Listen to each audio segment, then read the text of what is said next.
Sad news, we lost another legend, godfather of rap, one of the godfathers of rap, um, Jalaluddin Mansur Nuriddin, or better known as Jalal, um, from the Last Poets, also known as Alithia Pudim, and also Lightning Rod. This man right here is, I think, where the Last Poets kind of, I mean, with the classic lineup of the Last Poets is pretty much Jalal, Abiodun Oyewele, and Umar bin Hassan, and Naliaja, the percussionist, who was amazing, by the way. They weren't, well, I can say Dune or Abiodun was probably one of the originals, if anything. But the original lineup was what, Guyling Kane, David.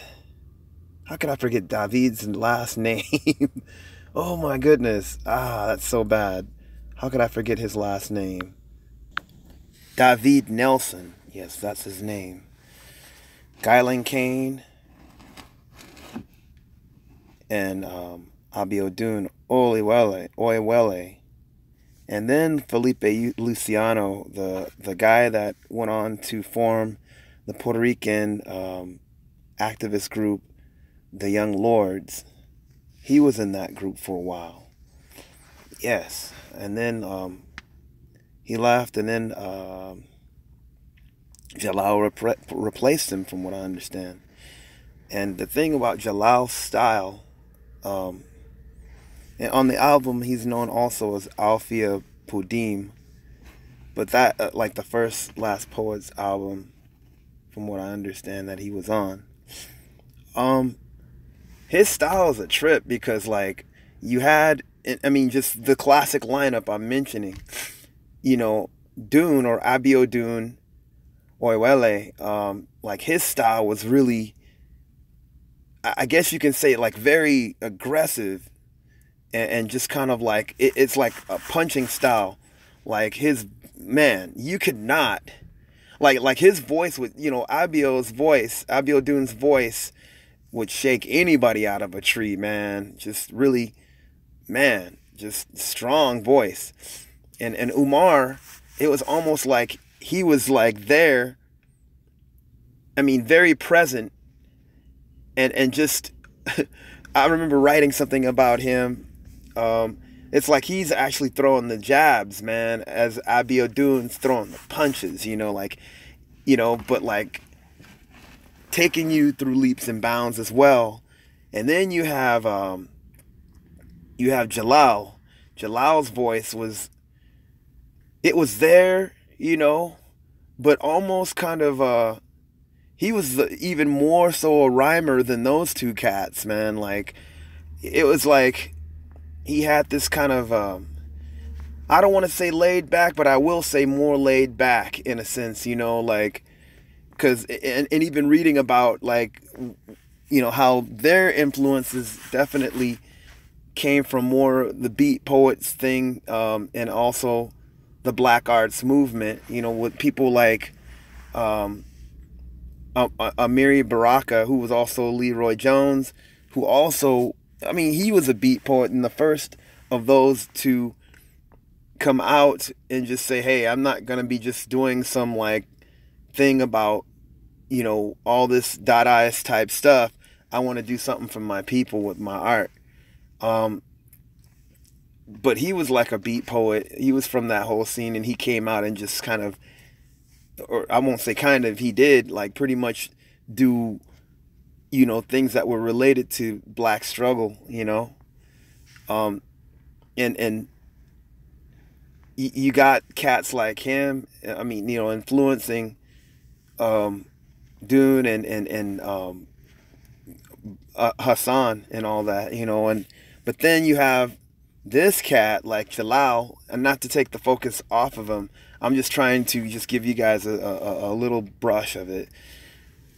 Jalal's voice was just as powerful, but almost like he was the cat that was influenced by like a lot of the, you know, like the jazz rhyming stuff, like a lot of these bop cats that would just rhyme, you know, like it was like jazz rhyming type stuff, you know. Um, Really interesting stuff, you know, like yeah, like that jazz poetry stuff. You could hear that in his get down, you know. And the first time I ever heard of or really noticed Jalal was on this cover right here. You know, the brother with the big natural, you know, like that's what we used to call afros back in the day too. It was like this cat right here, you know, and then of course seeing Naliaje with his kufi and his African wear, you know, and those two stood out to me, man. You know, just and the cover is just so apocalyptic and amazing, you know. But those are the two that got my attention for some reason the most, you know. Umar dressed in his street clothing and stuff. It's pretty dope. Man, you know, it's just like it's a trip to even. Anyway, just to go further, sorry for being so random. Um, you know, it's a trip.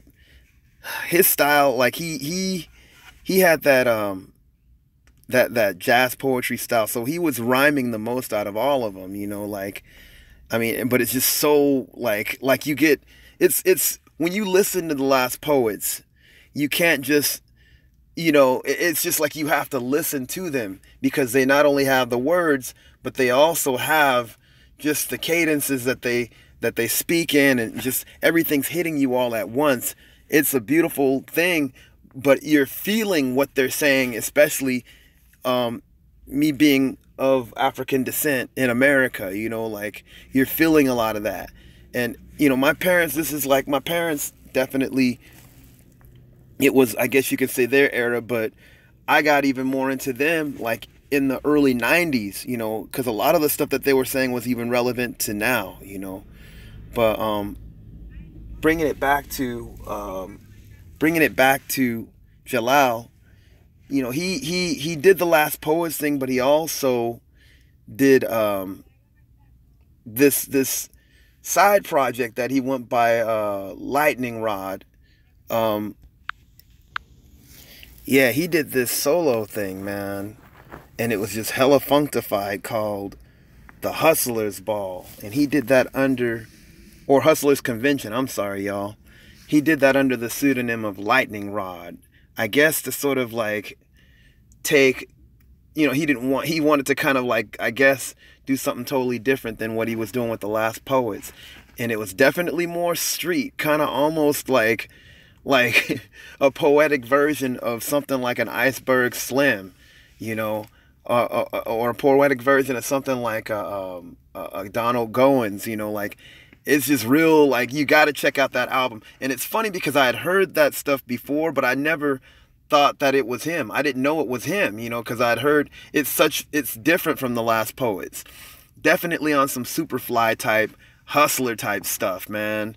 Like, straight up, like, seriously, y'all, like, you got to hear it.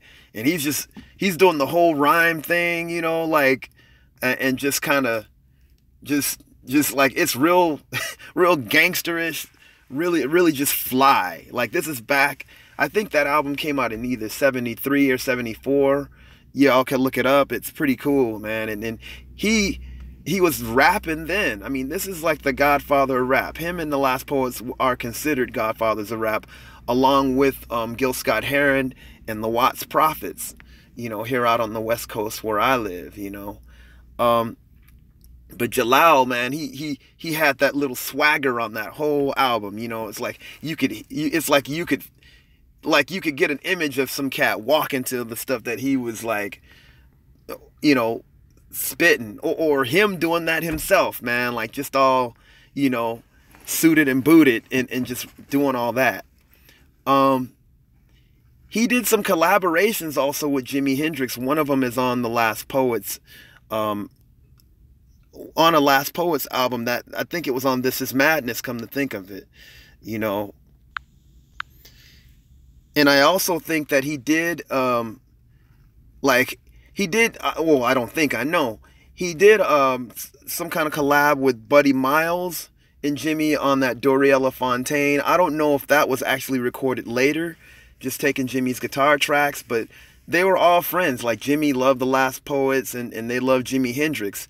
And so, you know, Jalal, you know, like, you could listen to that album, This Is Madness. Yes, it was on the song OD. Yeah, check that out, man. I think Jimmy is playing the keys on there or something. But yeah, man, it's on this album, This Is Madness. And it's funny because a lot of cats have been influenced by him, man. Like that da da da da da da da da da da da da, like those cadences, you know. And yeah, I could say Umar did the same thing, but it's like the thing I'm trying. It's so hard to put the Last Poets in words because their words are one thing, but their styles is just revolutionary and just amazing, man. Like, just like you could listen to these cats just spit, man. But like his was definitely more of a laid back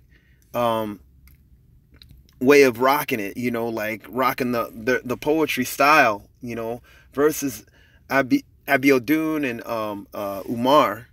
But man, you know, he's gonna be definitely missed, man. You know, he, I think, was a part of another group that I haven't heard, called Malik and the OGs. I have to check that out. Yeah, if you guys ever get a chance, check out interviews by this man too. Just rhymed.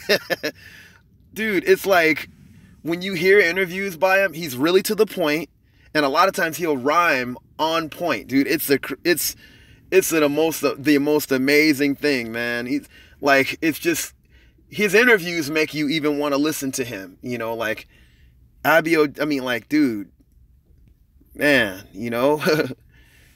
Amazing, amazing, amazing. You gather around, young people, as we balance the scales on the roots of rap and ancient tales.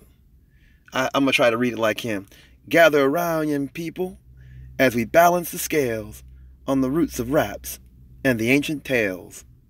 Rest in peace, Jalal. Rest in peace, Jalal Mansur Nuriddin, a.k.a. Lightning Rod. May your memory eternal and the Lord rest you. Peace.